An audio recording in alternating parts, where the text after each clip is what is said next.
everyone. Hi. Here's Nehal and Praveen, the first energetic couple of India.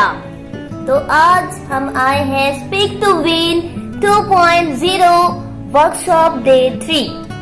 तो आज हमारा क्या कंटेंट है, तो उसके पहले हम आपको बताना चाहेंगे कि हम सारे कंटेंट जो ऑब्जर्वेशन हम लोगों ने किए थे Speak to Win 1.0 में, उससे रिलेटेड हमने लिखी है। तो आज हमारा टॉपिक है connect with your audience. Wow, क्या फिर से एक बार रिपीट करोगे मैम कि आपने क्या कहा? जरूर। तो आज का हमारा टॉपिक है connect with your audience. Connect with your audience मतलब दुनिया का सबसे आसान काम भी यही है और दुनिया का सबसे मुश्किल काम भी यही है कि आप जो अपने ऑडियंस है उससे कनेक्ट करना। मैडम क्या कहोगे यार इसके बारे में आप? इसको लेने के पहले मैं आपको एक छोटा सा उदाहरण देना चाहूंगी। जैसे एग्जाम्पल। हाँ, सच में हो सकता है ऐसा? हो सकता है, हम यहाँ दे सकते हैं जरूर। एग्जाम्पल क्यों नहीं? Really? Yes. So can we start?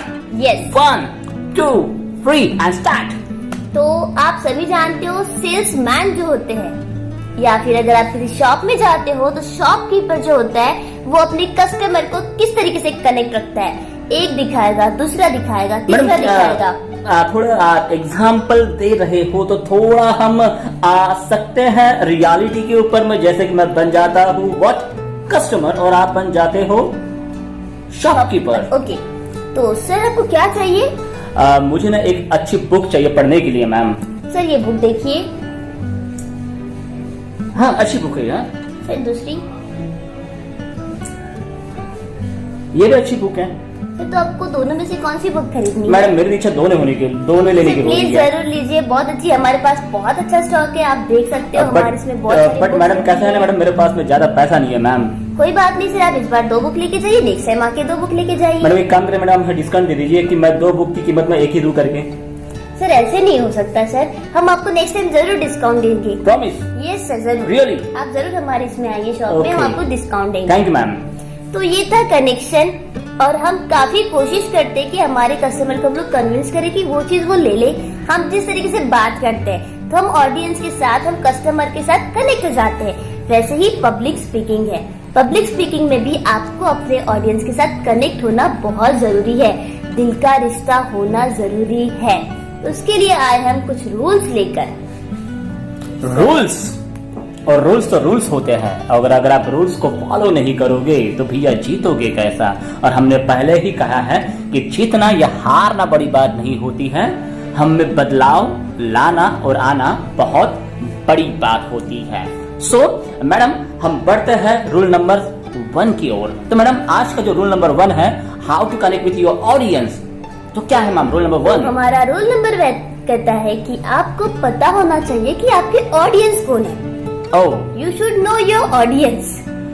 अगर हम बात करते हैं कि ma'am you should know your audience, तो मैडम ऑडियंस तो एक प्रकार की होती है ना मैम, पब्लिक तो एक प्रकार की होने वाली है। जैसे कभी हम बातें कर रहे हैं, अब वही बंदा कपड़े पहनता है, वही हाथ नाक पैन कान सब एक जैसे ही होते हैं। तो ma'am know your audience what, मैं समझ नहीं पा रहा मैम ये क्या है?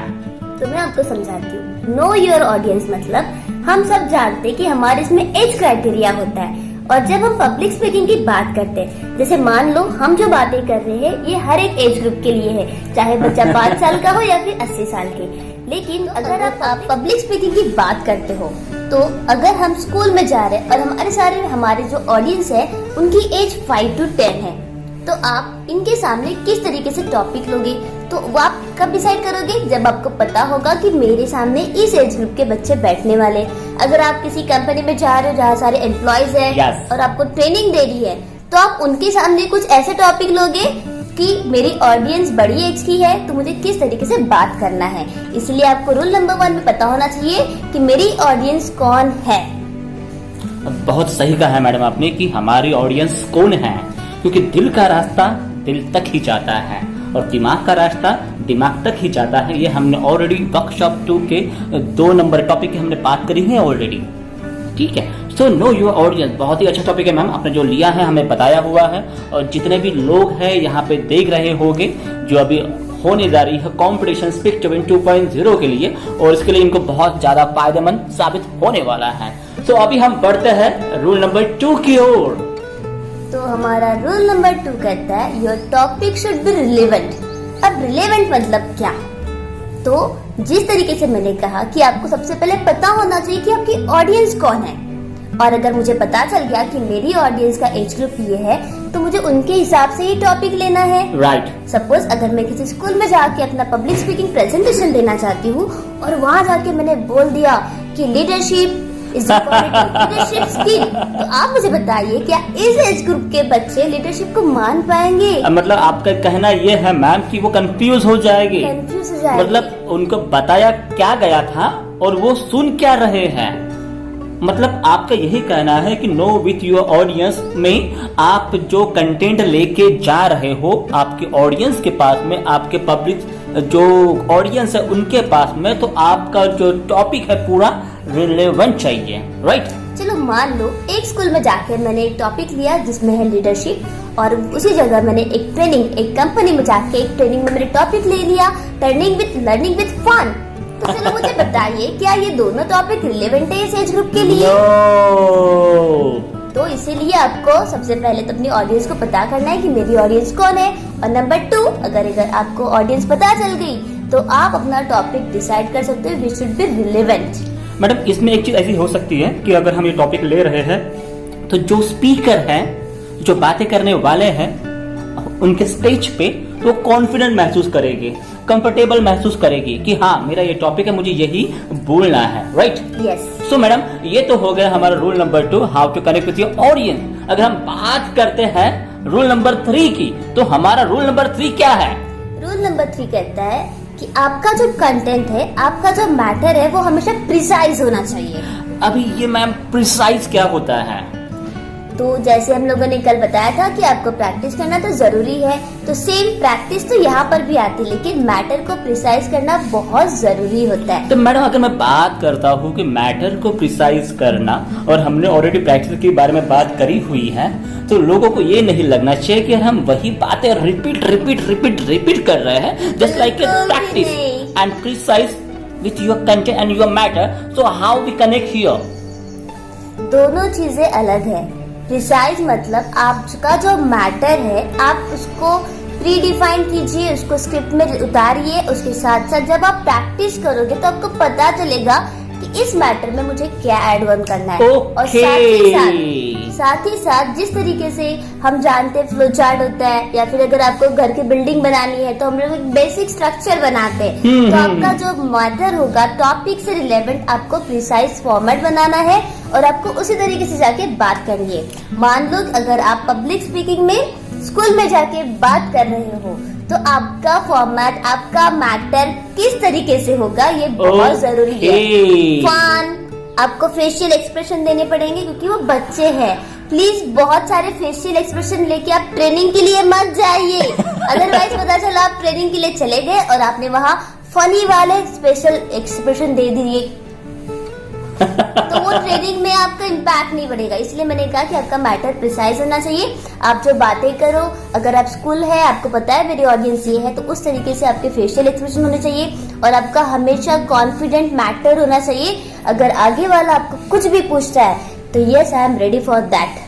मतलब आपका ये कहना है मैम कि जो भी हम कंटेंट लेने वाले हैं, जो भी कंटेंट हम डिलीवर करने वाले हैं, उसके लिए हमें पहले से ही डिसाइड होना चाहिए कि हम क्या लेने वाले हैं, हम क्या बोलने वाले हैं, हमारा पहला पार्ट क्या होगा, हमारा दूसरा पार्ट क्या होगा, हमारा तीसरा पार्ट क्या होगा, हमें यहाँ पे कौन सी चीजें लेनी है कि जिससे जो हमारी ऑडियंस है वो हमको कनेक्ट कर पाएगी। वाह मैडम क्या बात बोली है आपने। सो अभी हमारा जो रूल नंबर 4 की हम वो बढ़ रहे हैं, तो मैम आपका जो आज का जो रूल नंबर 4 है, how to connect your audience with you. Rule number 4 ma'am, youth stories.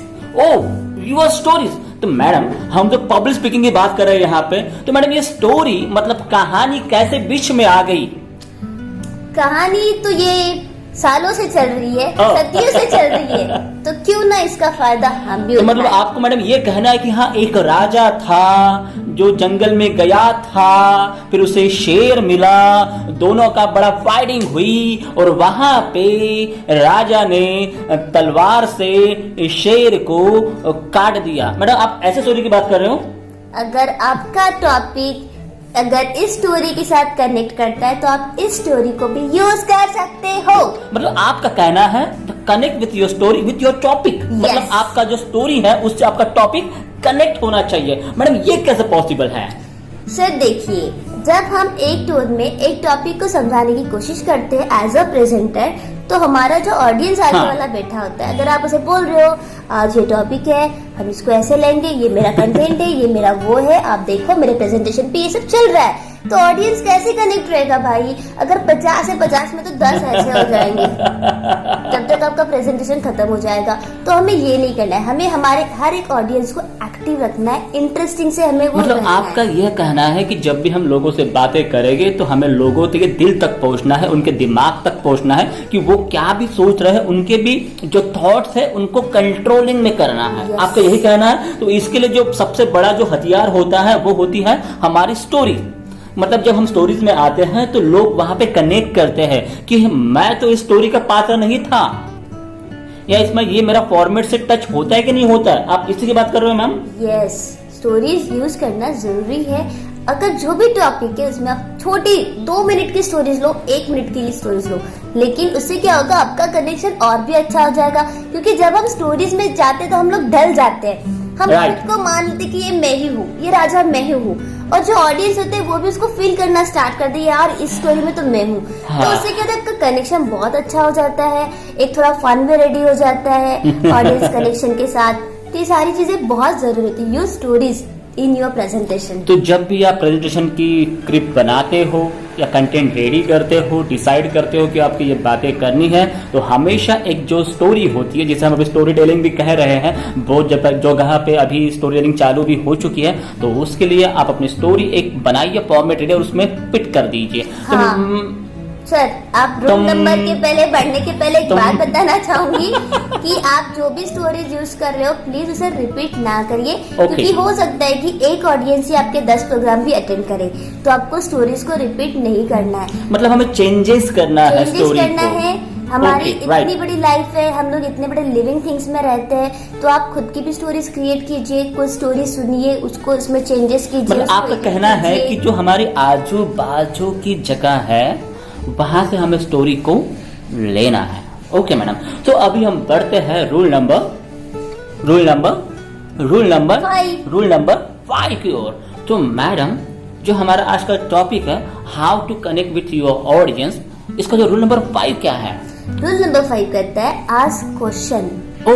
अभी आस्क क्वेश्चन मतलब ये नहीं कि आप सिर्फ सवाल ही पूछते जाओ कि आप घर में आज अपने घर में क्या खाया था, आज अपने घर में कौन सी टीवी देखी थी, टीवी में क्या सीरियल था, और सीरियल में क्या हो रहा था, आपने मूवी कौन सी देखी थी, क्या आपने सब्जी बनाई थी। मैडम ये सवाल, मैडम ये सवाल, ऐसे सवालों के साथ साथ आपको ऐसे भी सवाल नहीं पूछने की ऑडियंस डर जाए और डर के मारे सब भाग जाए, ऐसे भी सवाल नहीं पूछने। सवाल पूछने का एक तरीका होता है, आपको फन वे में क्वेश्चनिंग करनी है, ताकि हर एक ऑडियंस अपना हाथ रेज करके बोले कि I am ready for that. Just like चलो आप में से कोई मुझे बताएगा आपके घर पर आज किसके साथ क्या हुआ है? ओह मैडम, ना मेरे घर में ना आज मेरी पत्नी से बड़ी अनबन हुई थी, तो मुझे सुबह से ना मुझे वही चीज याद आ रही है कि अब क्या होगा, घर में जाके क्या होने वाला है और क्या घटने वाला है। ऐसे भी सवाल नहीं पूछना बिल्कुल भी नहीं पूछना। We are just joking. तो आपको आपके टॉपिक से रिलेटेड, कंटेंट से रिलेटेड ही आपको क्वेश्चन आंसरिंग करनी है। जैसे कि एक सवाल हमेशा रहता है, जैसे कि मैडम ने बोला है कि क्या की सवाल पूछने के बाद में लोग उसमें जाना चाहिए, वो कनेक्ट होना चाहिए, जिसके लिए कि एक हमेशा का सवाल बना हुआ है, पहले मुर्गी आई या अंडा आई। मैं फिर से बोलता हूँ, पहले मुर्गी आई है या पहले अंडा आया है। तो लोगों ने कनेक्ट कर दिया, किसी ने बोला भाई मुर्गी आई, किसी ने बोला पहले अंडा आया। तो लोग अभी क्या कर रहे हैं, अभी कनेक्ट कर रहे हैं कि आप इस प्रकार से भी सवाल जैसे कि सेकंड क्वेश्चन पूछ सकते हो आप, सर्कल्स के कितने साइड्स होते हैं। लॉजिकल अगर क्वेश्चनिंग करोगे तो जो बैठी हुई ऑडियंस है, जो सो रही है, वो भी जाग जाएगी, क्योंकि लॉजिकल जो आंसर्स देने हैं वो इजीली कोई भी दे सकता है।